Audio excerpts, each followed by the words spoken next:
Welcome, everyone.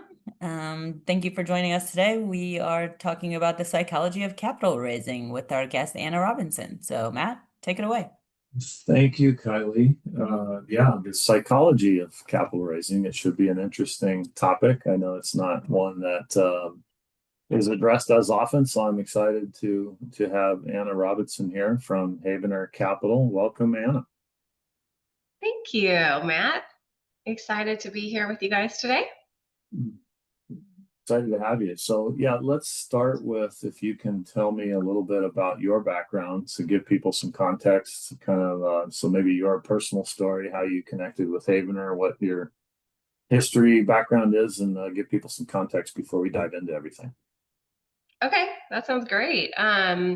Yeah, a little bit about my story. I first got interested in psychology watching the movie Nell with Jodie Foster in the 90s. That was what kicked things off. I ended up majoring in psychology at the University of Washington. And at that time, I worked at a mental health clinic in downtown Seattle. So it was a very tough population. The clientele was mostly unhoused and very acutely ill. I was in my 20s, maybe not super well prepared for that. So I actually left the field when I moved to San Diego. When I got to San Diego, I pretty quickly moved into like marketing and operations, mostly at software companies, but I just never lost my interest in psych. I think because I could always see how it played out in day-to-day relationships and decision making and selling. So in 2020, I reunited with Stacy Havener, who had been a long-term friend, but we live on opposite coasts. And so if you've heard of her, she founded a sales and marketing consultancy specifically for investment boutiques 15 years ago. So interestingly enough, her playbook for raising capital ties together storytelling, personal branding, and behavioral science. So it was like this perfect home for me to be able to bring marketing and psychology together. So now I work with fund managers day to day on their marketing strategy, which is really backed by the behavioral sciences. So getting to tie together the things I love and super excited to be here to talk to you about it today.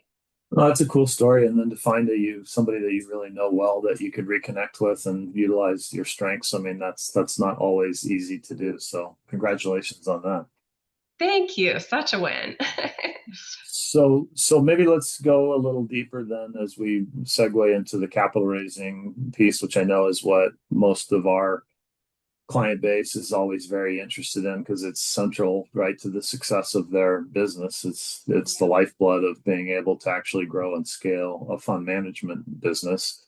So Mhm. how do you tie that in? How do you guys, maybe let's get into the belief systems, right, and the foundational elements of how you guys approach it, where I know you talk about buying decisions are subconscious and building trust and storytelling and all of that. So maybe wherever you think we want to start there, what do you guys believe in, and let's dive into that. Yeah. Okay. So one of the big things that we say all the time is people invest with people. And so what we mean by that is that we build relationships with other people when we actually like them. So let's say there's two products in front of you. Let's say it's two funds, right? They have maybe comparable track record. You are more likely to create a partnership with who you trust to deliver performance. So when we say people invest with people, we mean people don't invest with products. People don't invest with a firm's logo. You really need to make that people connection. And so why that's important is because in this industry where, people are incredibly intelligent, right? And working with numbers all day. The instinct is to talk numbers, is to aim for the brain when we're talking for investors. Where 95% of buying decisions are made subconsciously. That's the study out of Harvard, 95%. Yeah, no, I mean So that's a huge number, right? 95%. yeah, That's so I mean the implications of that is then what you guys focus on, right? right. As humans, we make decisions emotionally, even really smart people, and then we back it up with logic afterward.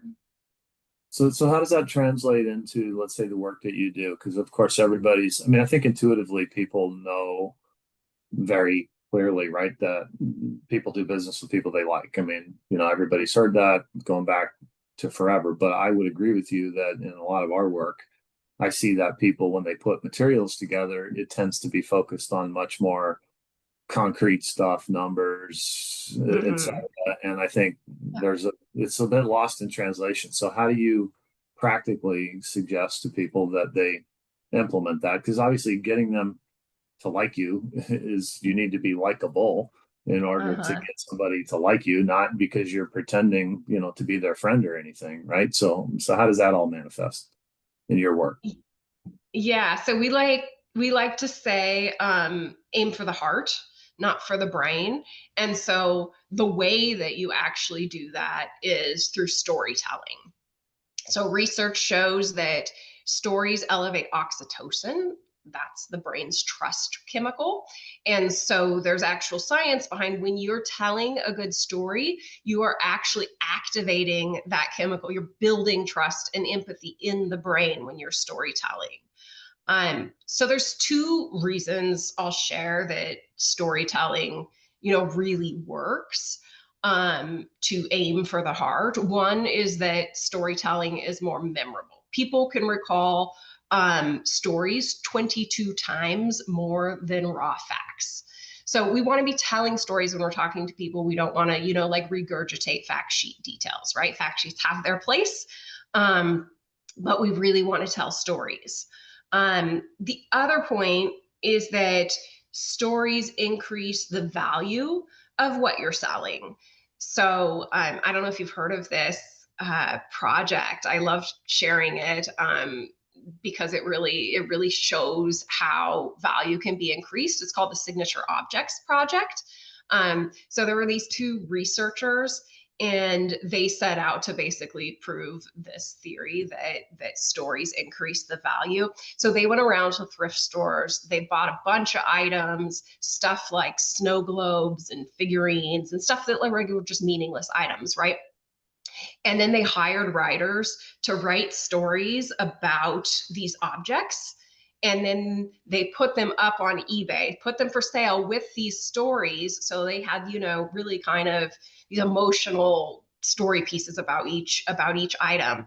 So they bought all the items for like 120 something dollars. They sold all of the items for over $3,600.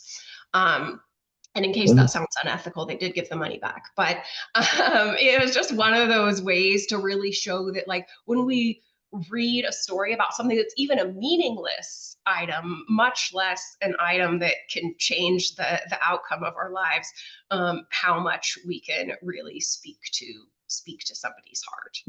Yeah, so yeah, and like in your example, I presume those stories were completely fabricated, which of Yes. course is what you don't want to be doing when you're raising No. people. So it's a combination of being authentic, right, Right. and telling stories. I mean, I know, and people will be saying to themselves, at least some of them, okay, but I'm not a good storyteller, or how do I tell a good story? What kind of stories should I tell? Can you give some guidance or experience share on that? Yeah, good question. Um, I think one of the big things you can do is really speak to the root of why somebody would want to invest with you. So we don't tend to buy features and benefits. We buy things that solve a problem for us.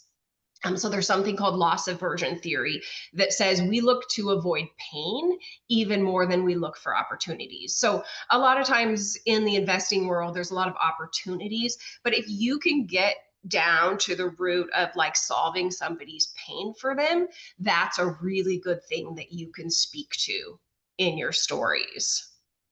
Another one is using like this vulnerability authenticity piece. And again, like Matt said, we don't want made up stories. We want very authentic stories. So you want to build this openness, which goes a little bit against the nature of, I would say, of fund managers that I have seen in the industry. They're want to talk about their product and things like that, not about themselves. And so it can be hard to be open, and it takes practice, but it's hard to trust somebody that you know nothing about. So think about that as you're an investor. You want to get to know this person, and their authentic self in order to trust them with your money. And there's something called the pratfall effect. So this is a useful tactic in storytelling too, or really just in telling stories across your branding. And it basically says, you can look it up. It's this cool study about these three actors they use to see what people really resonated with the most. But in a nutshell, we resonate the most with somebody that is not perfect, that is competent, but that has flaws. So think about that as your storytelling. You don't need to be perfect. It's okay to share things like mistakes. Those are things that build trust as you're telling stories. And if you're going to the point of putting content out there with your stories, like don't cut out all your filler words, don't do 6 retakes of a video. These are things that we're resonating with people when they're not perfect. So what do you recommend in your guys' work? Do you recommend including stories in like written material, like in decks and so forth? Or you're talking, I mean, how do you incorporate it practically into the toolkit that a fund manager would use to raise capital? Yeah, so we would use it throughout all materials, fact sheet, presentation. If you have, DDQ, if you're doing commentaries, any of those things, you're going to want to thread your story through it. You're not going to want to put in a 6-paragraph story on your backstory into your deck, right? But you're going to want to reference these key points of your stories. And then your website should reflect your story. Your LinkedIn profile is a great place to put your stories. And then obviously, like in sales calls, you can be using your story. If you're getting out there and doing webinars or you're doing podcasts, those are great places. So you're just threading these stories through really everything that you're doing. And you can use them to train your staff too. So if you have other people doing sales for you, they should be telling the same stories as you. You should have this, consistent feel across your company.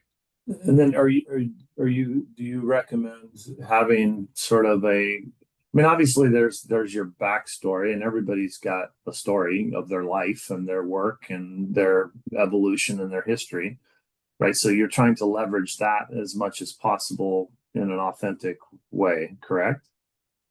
Yeah, we have to get like, if it helps to be more tactical, we have 5 stories we use in what we call a story stack.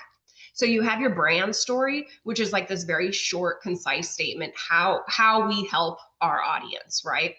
And then you have a backstory, which is why we're the guide for you. That's usually your founder story. And then you have a job story, which is what we're filling in the market. There was this need and we solved a problem with our product, with our strategy.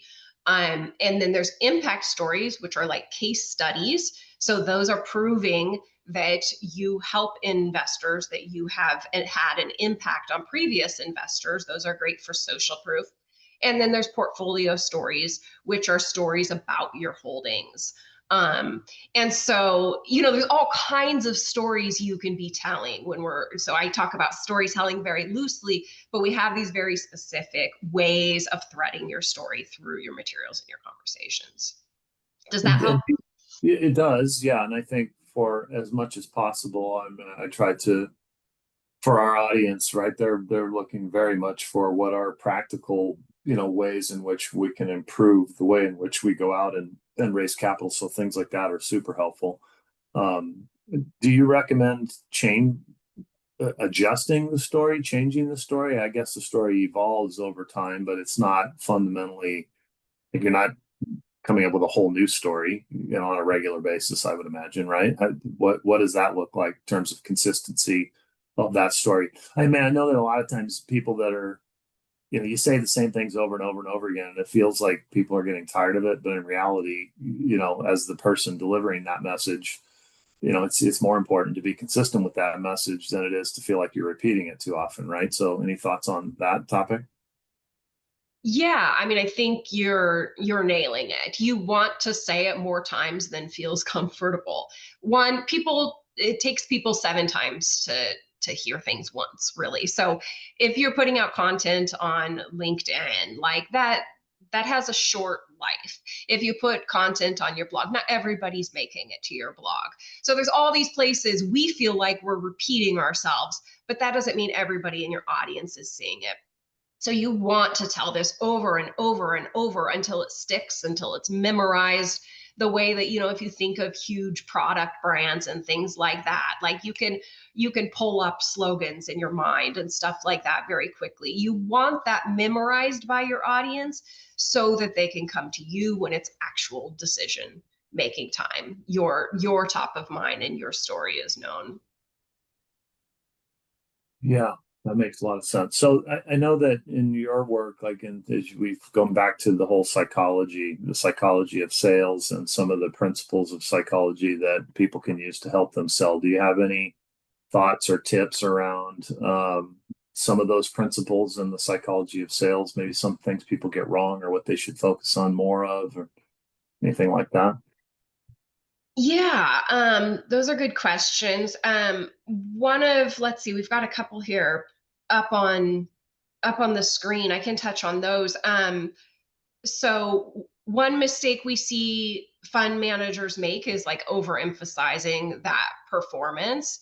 So, we know with these studies around psychology that we need that qualitative data. We need them to connect with the heart. So we don't want to go completely with quantitative data. We want to be, storytelling so that we're not overemphasizing just the numeric data. Yeah, Um, Another one we see is sort of the self-centered approach that we're pointing to here. Is we tend, as fund managers, as founders, as people, like, we tend to focus too much on ourselves, especially like entrepreneurs building a business, right? Our fund, our strategy, our performance, it's what we know about. So that's what we know to talk about. But the blind spot here is like ignoring egocentric bias, which says that people want to see themselves at the center of the stories. So we like to say, make the investor the hero of your story. So put yourself in their shoes. Are you telling them what's in it for them rather than just what you're all about? yeah, yeah. I mean, you're probably familiar with Story Brand and Donald Miller and that whole piece of work, right? It's a lot. It's very similar to what you're talking about. Yeah, lots of history around these things. Anything? Um, I know we got the slide up here. You want to talk a little bit about the cognitive approach? I know. I mean, you referenced the book "Influence" by Robert Cialdini. It's one of my. I mean, I read that book 30 years ago. He has a second one, Persuade. That was Persuasion now, and just really powerful principles. You want to speak to some of those things? Yeah. His reciprocity principle says that when you give value first, you build goodwill. So what you want to think of doing is positioning yourself as a guide when you're giving, not a salesperson, which is sometimes asking, right? So that's going to make that eventual ask feel natural and not transactional.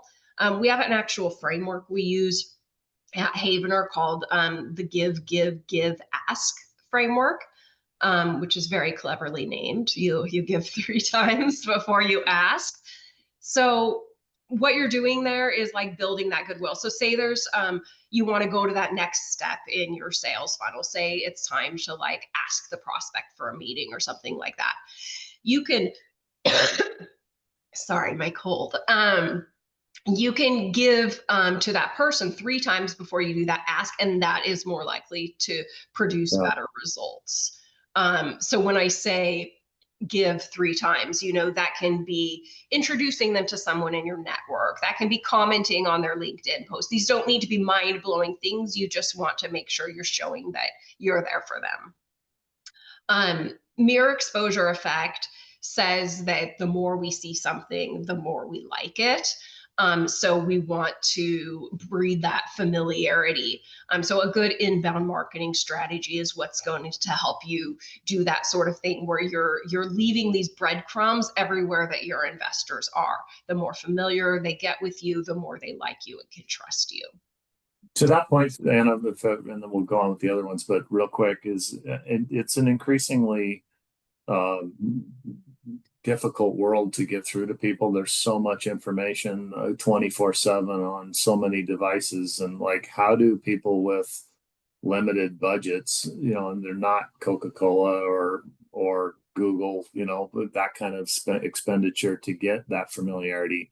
How do you recommend people do that? Do you have strategies around that? Yeah, there is a way to really create one big piece and then get so much out of that in a recurring way. So one of the ways that we work with clients is to do like this upfront interview. So say we get the fund manager or the founder to talk for 1 hour. You can take that 1 hour transcript and turn that into so much content. That can go into a blog, that can make 10 LinkedIn posts, that can make your newsletter. So you don't need to be able to like create content every day from scratch. If you can especially have one person helping you turn what you're saying and that thought leadership that you're really leading with into different pieces, that's a great way to be in front of them in their inbox, in their LinkedIn, on your website, like all the places that they're looking for you. Yeah, and as you talk about like social proof on the screen here, one of the questions, and by the way, folks, if you want to ask something, you can type it into the Q&A. One of the questions speaks to the kind of social proof topic, Anna, but can you speak to the psychological threshold that needs to be crossed for a given investor to introduce us as capital raisers, fund managers to their network and recommend us? And of course, that speaks directly to social proof, right? Yes, yeah. Social proof says we look to other people's actions to guide our own, and especially in uncertain situations. So like high stakes decision making. So in marketing, that social proof is going to build trust because it's showing that other people already bought in. So I would use impact stories, like in a case like that, trying to build that social proof. And impact stories are going to be like who your investor was. You don't need to name them.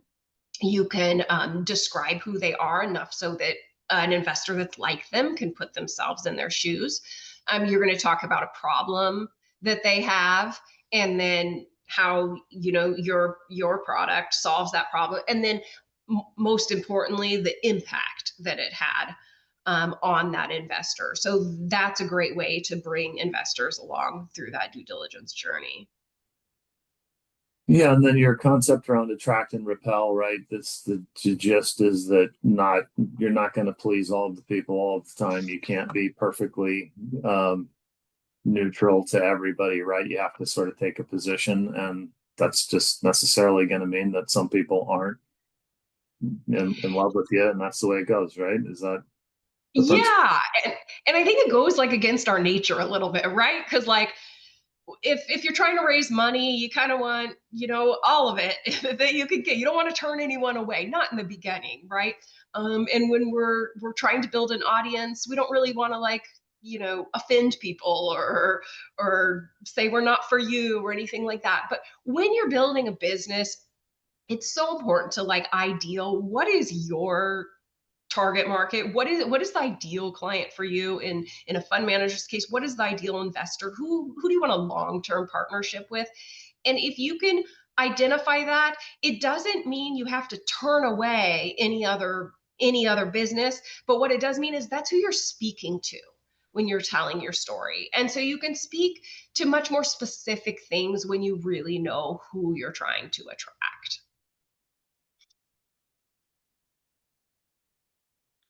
Yeah, here's another question. I'm not sure I mean, take your best stab and maybe I'll do the same. But it says, I feel like years ago, golf and dinners were how you raised outs.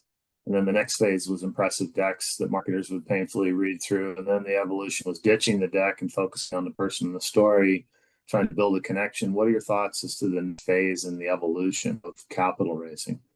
Do you have anything come to mind there? As far as like, I cut out for a second, like as far as pitching, like whether you're using the pitch book and stuff, Yeah, I'm, you know, I or mean, was the it's a question bigger question than that that? yeah, the question that came from somebody, so I'm not sure exactly how to interpret it, but I think the gist of it is like capital raising has evolved. I mean, back when I first started running funds years ago, there was, it was all 506Bs, right? Which you couldn't generally solicit and advertise. You had to deal with people with whom you had a prior business relationship, right? So you were limited on what you could do. And then Jobs Act passed, internet, social media came around, and now everybody's out shouting to the rooftops, and a lot of vanity metrics and a lot of, people touting how great they are, to your point, which doesn't really work, right? And now we've got artificial intelligence coming along, which is giving you massive amounts of data and they're able to do things. Just any thoughts about how you and Havener see capital raising evolving here going forward with everything going on in the world? Yeah, I think that it has gone to a place where you need to be in front of where your investors are. And so investors are on LinkedIn. I do think that's a great place to really like build your authority. That doesn't mean you have to post every single day. That doesn't mean you should start generating your posts with AI. But really like establishing your thought leadership on there in a consistent way so that you're in front of that audience. I do think that's an important piece. Podcasts are another thing that is really built up, and we see benefits of going on podcasts, getting the word out there with the right audience. So think about getting in front of the right audience. Like that's the really important piece. You don't need to go on a podcast that has millions of downloads or followers. You want to go in front of a podcast that is in front of your audience. And Yeah. same thing, webinars are like another great place. So I think showing your face, showing your heart and soul is like where we're at right now as humans. Yeah, and I personally think that, and you touched upon this a little bit in the whole psychology of how people behave, but the people's propensity is to pitch and sell as opposed to educate and inform, right? Mm-hmm. And the give, ask. I love that deal. That's about the right approach, right? You give value, give value, then ask for the right people for Mm-hmm. you can deliver value, right? But don't go out and try to pitch them something that they don't want or need. I mean, I get it. I'm very active on LinkedIn. I see Stacy on there all the time, right? And I get constantly, you see people that just I do this and I do that, and here's our numbers, and it's like people don't care. They Totally. don't care about that kind of stuff. They want you to bring them some sort of value. So I'd lead with value, and don't lead with your offering is probably the thing that I see most of. I mean, I'm sure you would agree with that. Yeah, it's a perfect point, Matt. Uh, well, the last question, Stacey, as we get to the bottom of the hour here, is how does Havener work with clients? So I know that you said 15 years ago, Stacey, I know started the business helping boutique managers kind of get better at raising capital. Sort of what can you give just a high level overview, and then we'll provide your contact information, and people are obviously welcome and encouraged to reach out to Anna and Havener Capital. But how do you guys sort of give us a high level overview how you work with fund managers? Yeah, sure. So we help investment boutiques primarily. So we're not really working with giant firms. We want to really help those businesses grow. So looking at it from we're always looking at, kind of what are your goals overall as a company and how we can help grow. And then we're going to support that with a marketing and sales strategy. And we have three primary ways currently that fund managers and founders can work with us. So one is a group coaching program. So that's one-on-many sort of relationship. And a lot of fund managers have really liked going into that program, not just because they get a call with Stacy and they get these resources and things like that, but also like they're with their peers. And I think there's so many small firms that have found that to be such a big value. So we do have that group coaching program. Then if you find like you need more one-on-one, we have more of a one-on-one consulting program. And then if you find like, I also need people to execute my marketing strategy for me, we have what's called our embedded program, which runs a little bit more like an agency, like we're consulting you and doing a lot of the marketing work for you. Cool. Well, how do people get a hold of you if somebody wants to reach out? I see you here on the screen, but you can tell people what's the best way to reach out to you. Yeah, connect with me on LinkedIn just so we can chit chat and stay in touch. Maybe it's, not the right move for you right now, but that might be a great way that we can stay connected. And then go to havenercapital.com. If you scroll all the way down on the homepage, we have all these freebies that you can utilize. So we've got like a LinkedIn profile checklist. We've got a marketing content cheat sheet. We've got some videos you can watch, things like that. So if you just kind of want to educate for free right now, there's a bunch of great resources there. Okay, well, Anna, thank you so much for being on the program. Appreciate it, and hopefully people found that valuable. And we greatly appreciate you being here. Thanks for having me, Matt. Yeah, thank you, and thanks everybody for being here. Join us again next month by popular demand. We're going to have Darius Cassidy from Root Family Office Investments coming back and talking about the family office world and how that works and all the fascinating ways to raise money from family offices. So join us next time. Thanks again, Anna, and we'll see you guys later.